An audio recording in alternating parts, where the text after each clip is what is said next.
इथं कुणी साधं बोललं तर आमचे प्रचंड अहंकार दुखावतात. त्या सावित्रीबाईंचा त्याग कुठं ठेवावा? त्यांनी दगड खाल्ले ना आम्ही दगड पुसतो, नाही का? सावित्रीबाईनं दगड खाल्ले आमच्या शिक्षणासाठी आणि आम्ही दगड पुसतो आणि दगडांहून भांडतो.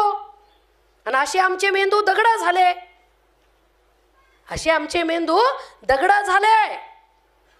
कारण आमच्या मेंदूमध्ये विचार जाण्यासाठी वाचनाची नितांत गरज आहे. क्रांतीज्योती सावित्रीबाई फुलेंनी काव्य फुले, सुबोध रत्नाकर हे कविता संग्रह लिहिले. आपण वाचलेत का? आपण वाचलेत का? किमान जिजाऊ सावित्रीचं, अहिल्याबाईचं एक एक चरित्र वाचा बायांनो. भगिनी भाव निर्माण करायचा आहे आम्हाला. आणि भगिनी भाव आमच्यामध्ये निर्माण करत असताना आमच्या कर्तृत्वाचे धुमारे फुटण्यासाठी आमच्या जुन्या कर्तृत्वान स्त्रियांचे इतिहास आम्ही वाचले पाहिजेत.